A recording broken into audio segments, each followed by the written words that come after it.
പത്തനംതിട്ട കൂടൽ പാടത്ത് യുവാവ് ഭാര്യയെയും സുഹൃത്തിനെയും വെട്ടിക്കൊന്നു. വൈഷ്ണവി, സുഹൃത്ത് വിഷ്ണു എന്നിവരാണ് കൊല്ലപ്പെട്ടത്. വൈഷ്ണവിയുടെ ഭർത്താവ് ബൈജു ഇപ്പോൾ പോലീസ് കസ്റ്റഡിയിലാണ്. പ്രതി ബൈജുവിന് ഭാര്യയെ നിരന്തരം സംശയം ഉണ്ടായിരുന്നതായി പോലീസ് എഫ്ഐആർ ഉണ്ട്. പ്രതി ബൈജു ഭാര്യ വൈഷ്ണവിയോട് നിരന്തരം വഴക്കുണ്ടാക്കിയിരുന്നുവെന്ന് വൈഷ്ണവിയുടെ പിതാവ് ബിജു പ്രതികരിച്ചു. സാമ്പത്തിക പ്രശ്നങ്ങളെ ചൊല്ലിയായിരുന്നു നിരന്തരം വഴക്കെന്നും ബിജു പറഞ്ഞു. ആദ്യം ബിജുവിന്റെ പ്രതികരണത്തിലേക്ക്. അവര് തമ്മിൽ ഇടയ്ക്കും വഴക്കും കാര്യങ്ങളും എല്ലാം ഉണ്ട്. അതങ്ങനെ പല പ്രാവശ്യം നമ്മളിവിടെ വന്നിട്ടുമുണ്ട്. ഞാൻ വിളിച്ച് ഞങ്ങളുടെ വീട്ടിൽ കൊണ്ടുപോയതുമാണ്.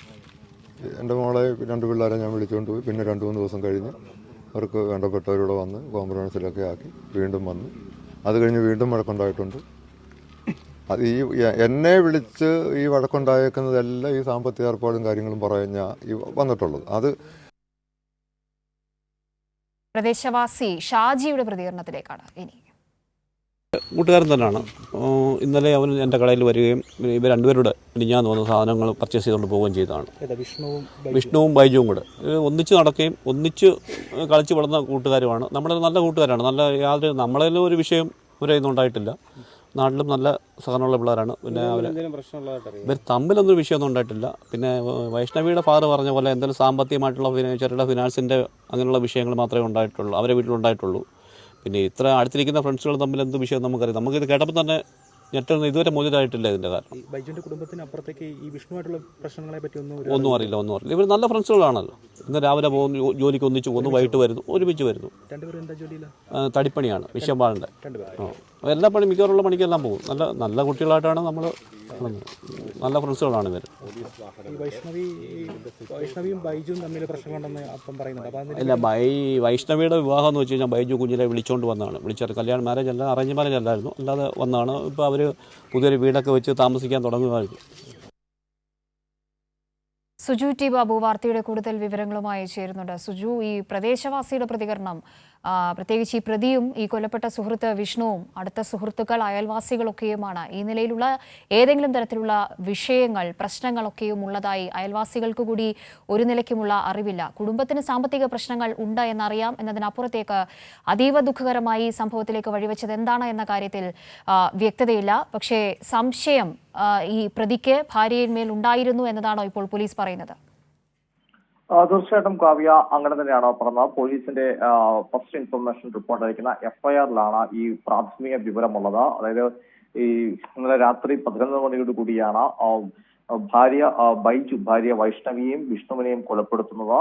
ഈ കൊലപാതകത്തിന് പിന്നിലുള്ള മോട്ടീവ് എന്ന് പറയുന്നത് ഈ ഭാര്യ വൈഷ്ണവിയെയും വിഷ്ണുവിനെയും സംശയമുണ്ടായിരുന്നു എന്നാണ് പോലീസിന്റെ എഫ്ഐആറിൽ പറയുന്ന വാക്ക് അവിഹിത ബന്ധം എന്ന വാക്ക് തന്നെയാണ് ഉപയോഗിച്ചിരിക്കുന്നത്. അത്തരം സംശയത്തിന്റെ അടിസ്ഥാനത്തിൽ കൊലപ്പെടുത്തിയെന്ന് പോലീസ് എഫ്ഐആർ പറയുന്നത്. എന്നാൽ ഇപ്പോൾ വൈഷ്ണവിയുടെ അച്ഛന്റെ പ്രതികരണം, അതുപോലെ പ്രദേശവാസിയ ഷാജിയുടെ പ്രതികരണം കേൾക്കുമ്പോൾ അത്തരം ഒരു കാര്യത്തെപ്പറ്റി മറ്റാർക്കും ഒരു സൂചന ലഭിച്ചിരുന്നില്ല എന്നാണ് മനസ്സിലാക്കാൻ സാധിക്കുന്നത്. എന്തായാലും ഇന്നലെ വൈകിട്ട് 11 മണിയോടെ ഈ വൈഷ്ണവി വീട്ടിൽ നിന്നിറങ്ങി വൈഷ്ണവിയും ഭർത്താവ് ബൈജുവും തമ്മിൽ കലഹം ഉണ്ടാകുന്നു. വൈഷ്ണവി വീട്ടിൽ നിന്ന് ഇറങ്ങിക്കൂടി വിഷ്ണുവിന്റെ വീടിന് സമീപത്ത് സിറ്റൗട്ടിൽ എത്തുമ്പോൾ പുറകെ എത്തിയ ബൈജു കൊടുവാൾ ഉപയോഗിച്ചുകൊണ്ട് വൈഷ്ണവിയെ വെട്ടിക്കൊലപ്പെടുത്തുകയായിരുന്നു. ഇതിന് തടസ്സം നിന്ന വിഷ്ണുവിനെയും കൊലപ്പെടുത്തി. വിഷ്ണുവിന്റെ ശരീരത്തിൽ 9ലധികം വലിയ മുറിവുകൾ ഉണ്ടെന്നും സൂചന ലഭിക്കുന്നുണ്ട്. ഉടൻ തന്നെ വൈഷ്ണവി ആ സംഭവ സ്ഥലത്ത് നിന്നും മരണപ്പെടുകയായിരുന്നു. പിന്നീട് നാട്ടുകാരെത്തി വിഷ്ണുവിനെ പത്തനം ജനലാശുപത്രിയിൽ എത്തിച്ചെങ്കിലും ആശുപത്രിയിലെത്തി മരണപ്പെടുകയായിരുന്നു. ബൈജു തന്നെയാണ് ഈ സംഭവ വിവരം ഇന്ന് 2 ആളുകളെ കൊലപ്പെടുത്തിയ വിവരം പറയുകയും പോലീസ് ഉടൻ തന്നെ ബൈജുവിനെ ഒരു പെട്ടെന്നുള്ള ഒരു പ്രകോപനം എന്നതിനപ്പുറത്തേക്ക് തികച്ചും ആസൂത്രിതമായ ഒരു കൊലപാതകം, പ്രത്യേകിച്ച് വൈഷ്ണവിയുടെ കാര്യത്തിൽ എന്ന് തന്നെ മനസ്സിലാക്കാം അല്ലേ? അങ്ങനെ നമുക്കിപ്പോൾ പറയാൻ സാധ്യമല്ല. ഇവർ നിരന്തരം വീട്ടിൽ വഴക്കുണ്ടായിരുന്നു എന്നുള്ള കാര്യം ഈ വൈഷ്ണവിയുടെ അച്ഛൻ തന്നെ സൂചിപ്പിക്കുന്നുണ്ട്. പക്ഷെ അതിനുള്ള ചൂണ്ടിക്കാട്ടുന്ന കാരണം സാമ്പത്തിക കാരണത്തിന്റെ അടിസ്ഥാനത്തിലാണ് വഴക്കുണ്ടായിരുന്നു എന്നാണ് ഈ അച്ഛൻ ചൂണ്ടിക്കാട്ടുന്നത്. എന്നാൽ അങ്ങനെയല്ല എന്നാണ്, അല്ലെങ്കിൽ ഇപ്പോൾ കൊലപാതകത്തിലേക്ക് കലാശിച്ചതിന്റെ കാരണം അങ്ങനെയല്ല എന്നാണ് പോലീസിന്റെ എഫ്ഐആർ പറഞ്ഞത്. അച്ഛനും പറയുന്നുണ്ട് ഇന്നലെ രാത്രി എന്താണ് സംഭവിച്ചതെന്നുള്ള കാര്യം അറിയില്ല. ഈ സുഹൃത്തായിരിക്കുന്ന ബൈജു വിഷ്ണുവിനെ കൊലപ്പെടുത്തിയതും പെട്ടെന്നുണ്ടായ പ്രകോപനാകാൻ സാധ്യതയുണ്ട്. കാരണം ഇന്നലെ വൈകിട്ടോടുകൂടി അവർ ഈ ഷാജിയുടെ കടയിലെത്തി ഒരുമിച്ചെത്തിയ ആളുകളാണെന്നാണ് ഷാജി സാക്ഷി ഇതിനകത്ത് നമ്മളോട് പ്രതികരിച്ചിരിക്കുന്നത്. എന്തായാലും കാരണം വ്യക്തം. പോലീസിന്റെ എഫ്ഐആർ പ്രകാരം എങ്ങനെയാണ്? പോലീസും രാത്രി കൊണ്ടൊരു കൊലപാതകം, അത് രാത്രി തന്നെ ഇടുന്ന ഒരു എഫ്ഐആർ ആണ്. അതിൽ പ്രാഥമികമായി ലഭിക്കുന്ന വിവരത്തിന്റെ അടിസ്ഥാനത്തിൽ പക്ഷേ ഈ കൊലപ്പെടുത്തിയ പ്രതിയായിരിക്കുന്ന ബൈജുവിന്റെ മൊഴിയുടെ അടിസ്ഥാനത്തിൽ കൂടിയായിരിക്കാം പോലീസ് എഫ്ഐആർ അങ്ങനെ ഇട്ടിരിക്കുന്നത്. എന്തായാലും ഇക്കാര്യത്തിൽ വിശദമായ അന്വേഷണം പോലീസിനെ സംബന്ധിച്ചുള്ള ആവശ്യമാണ്. അതിനുശേഷം മാത്രമേ ഈ കാര്യങ്ങൾ പ്രാഥമികമായി ലഭിച്ച വിവരങ്ങൾ ശരിയാണോ എന്ന് പോലീസിന് സ്ഥിരീകരിക്കാൻ സാധിക്കുകയുള്ളൂ. കാവ്യ, ഈ നിയമ നടപടികൾ എങ്ങനെ പുരോഗമിക്കുന്നു? ഈ ബൈജു ഇപ്പോൾ പോലീസിന്റെ കസ്റ്റഡിയിലാണ്. തീർച്ചയായും ബൈജു ഇപ്പോൾ പോലീസിന്റെ കസ്റ്റഡിയിൽ തന്നെയാണ്. ബൈജുവിനെ ഉന്നത ഉദ്യോഗസ്ഥർ DVSP ഉൾപ്പെടെയുള്ള ഉദ്യോഗസ്ഥർ ചോദ്യം ചെയ്ത് വരികയാണ്.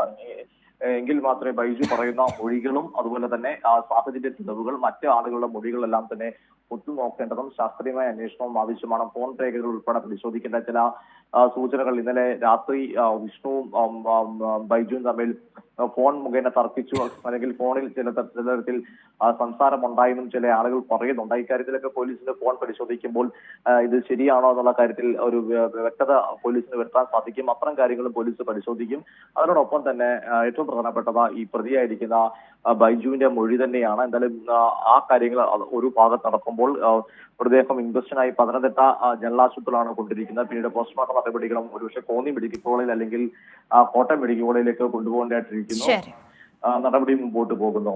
കാവ്യ, ശരി. സുജു ടി ബാബുവാണ് സമഗ്രമായ വിശദാംശങ്ങൾ പത്തനംതിട്ടയിൽ നിന്ന് നൽകിയത്. പ്രതി ബൈജു ഇപ്പോൾ പോലീസ് കസ്റ്റഡിയിലാണ്. ചോദ്യം ചെയ്യൽ പുരോഗമിക്കുകയാണ്.